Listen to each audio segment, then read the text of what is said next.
Putri. Selamat pagi Pak. Semuanya sudah hadir ya. Bagaimana kabar kalian hari ini? Saya baik. Saya baik. Alhamdulillah. Jadi untuk pertemuan kali ini kita akan membahas bagaimana untuk terkait kurangnya pelatihan bagi karyawan yang berdampak pada operasional yang kurang optimal. Tujuan kita adalah untuk menentukan solusi yang dapat membantu tim bekerja lebih efektif. Saya sudah memahami nih garis besar masalah ini. Dan kita akan menggunakan waktu sekitar 30 menit untuk menyusun hal ini. Apakah kalian setuju? Saya setuju. Oke, siap. Pertemuan ini sangat penting ya, karena kita yang mencari solusi untuk meningkatkan kualitas kerja dan memastikan semua orang memiliki keterampilan yang dibutuhkan untuk melaksanakan tugas mereka dengan baik. Harapannya setelah diskusi ini kita bisa menyusun langkah-langkah yang jelas untuk mengatasi masalah ini. Apakah setuju dengan tujuan kita hari ini? Saya setuju. Oke. Baik, mari kita mulai dengan memastikan bahwa kita semua memahami masalah ini dengan baik dari pengalaman saya. Sepertinya kurangnya pelatihan bagi karyawan menyebabkan beberapa aktivitas profesional tidak berjalan dengan efektif dan optimal. Hal ini mungkin disebabkan oleh kurangnya keterampilan yang dibutuhkan dalam kerja sehari-hari. Apakah kalian merasakan hal yang sama? Bagaimana Pak Putri? Kalau dari saya sendiri, saya setuju terhadap pendapat tersebut karena beberapa dari rekan kerja saya itu mengalami menjalankan aktivitas pekerjaan mereka itu tidak efektif. Mungkin hal itu didukung oleh mereka kurang pelatihan sehingga hasil akhir mereka itu kurang. Jadi kurangnya pelatihan itu mempengaruhi hasil dari hasil kerja.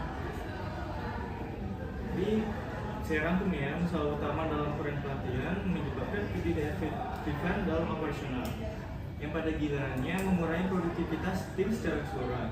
Menurut Puji, bagaimana? Apakah ada tambahan?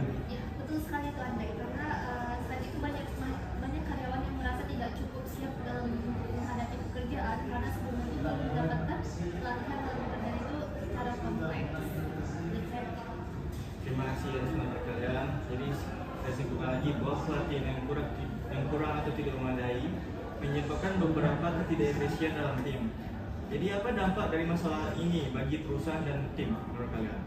Kalau menurut saya, selain menurunkan aktivitas kerja, itu juga mempengaruhi moral dari karyawannya itu sendiri. Jadi karyawannya itu tidak merasakan bahwa apa yang mereka lakukan itu sudah cukup. Jadi mereka tidak percaya diri terhadap ability mereka untuk melakukan pekerjaan mereka.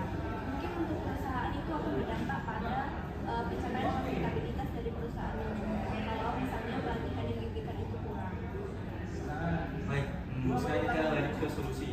Menurut Puji dan Putri, untuk masalah ini apa langkah pertama yang perlu diambil agar pelatihan bisa berjalan lebih efektif dan karyawan siap menghadapi tugas mereka? Baik Pak, jadi menurut saya Pak, langkah awal yang perlu kita ambil adalah kita harus melakukan evaluasi keterampilan tim terlebih dahulu. Setelah melakukan evaluasi, mungkin selanjutnya kita bisa melakukan perancangan pelatihan yang sesuai dengan permasalahan yang kita hadapi. Lalu contohnya kita perlu melakukan pelatihan seperti soft skill dan juga seperti komunikasi dan juga manajemen waktu. Lalu bisa juga diadakan mentoring oleh karyawan yang lebih berpengalaman. Oke, menurut Putri? Saya setuju, mungkin program pelatihan yang lebih terstruktur itu akan sangat membantu dari masing-masing karyawannya. Selain itu kita juga bisa mempertimbangkan pelatihan yang berbasis online, jadi mereka juga tidak terganggu waktunya, mereka bisa melakukan pelatihan itu dimanapun dan kapanpun. Oke, sangat menarik. Jadi kalian menyarankan untuk membuat program pelatihan yang lebih terstruktur dan berbasis evaluasi keterampilan dengan opsi pelatihan online dan dengan mentoring langsung. Kenapa kalian memilih pendekatan ini?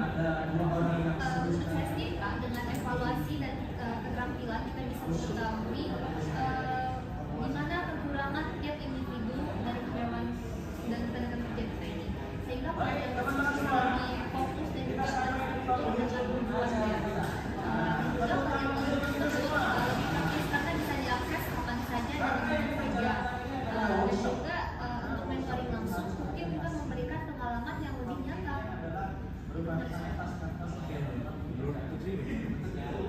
Ya, saya setuju sama pendapat Putri tadi. Selain bisa meningkatkan keterampilan dari sisi pelatihannya, nanti perusahaan juga mungkin merasakan benefitnya karena sumber daya manusianya itu bisa lebih efektif untuk melakukan operasional. Bagus sekali saran kalian. Jadi dengan pendekatan yang lebih fleksibel dan terstruktur seperti ini, dan kalian yakin bahwa solusi ini akan mengatasi masalah yang ada. Jadi bagaimana kalian melihat keberhasilan program ini dalam jangka panjang menurut kalian? Ya, saya yakin sekali Pak, jika pelatihan ini lebih terstruktur akan membantu rekan-rekan tim lainnya juga akan lebih efektif dan juga lebih sesuai dengan target perusahaan kita nantinya Pak. Dan juga dengan adanya mentoring serta fleksibilitas pelatihan online, ini akan sangat membantu untuk mencapai hasil yang baik. Baik, jadi kita sepakat ya untuk mulai merancang program pelatihan yang lebih terstruktur dengan evaluasi keterampilan sebagai langkah pertama. Kita juga akan mempertimbangkan menggunakan pelatihan online untuk fleksibilitasnya dan mengintegrasikan mentoring untuk pengalaman langsung. Apakah langkah pertama yang kalian rasa perlu diambil untuk mulai seperti ini? Kalau menurut saya sendiri, langkah pertama itu kita bisa menyusun daftar keterampilan yang perlu dipelajari oleh masing-masing karyawannya. Masing-masing departemen A harus meningkatkan kualitas pekerjaan A, dan kualitas departemen B itu harus meningkatkan hal apa. Untuk mereka masing-masing divisi dan mulai melakukan pelatihan Jadi bagaimana? Ya, sekali setelah itu kita bisa membuat jadwal yang memastikan bahwa semua karyawan akan mendapatkan pelatihan dan juga pelatihan sesuai dengan kebutuhan mereka. Oke, setuju ya. Jadi kita akan mulai dengan menyusun daftar keterampilan yang dibutuhkan. Dari mana kita mencari metode tepat dan membuat jadwal pelatihan sesuai. Semua ini akan membantu meningkatkan kinerja tim secara keseluruhan. Bagaimana kalian memandang perkembangan solusi dalam beberapa bulan ke depan? Yuk, Putri. Saya rasa setelah beberapa bulan berjalan, kita akan melihat peningkatan dalam produktivitas dan kepercayaan diri dari tim. Jadi itu akan mempengaruhi hasil kerja secara keseluruhan. Oke, terima kasih hari ini Putri dan Puji. Saya menghargai kesadaran kalian untuk mencari solusi yang lebih baik bagi tim. Implementasi pelatihan tim ini akan tentu membutuhkan waktu dan komitmen. Namun saya yakin inilah langkah yang tepat. Jika ada masalah tantangan selama implementasi solusi ini, jangan ragu untuk menghubungi saya akan selalu dukung kalian.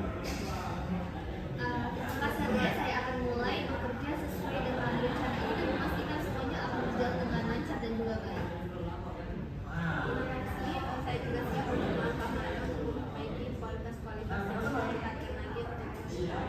Oke, terima kasih kembali Putri dan Puji. Semoga sukses dan saya menantikan perkembangan positifnya.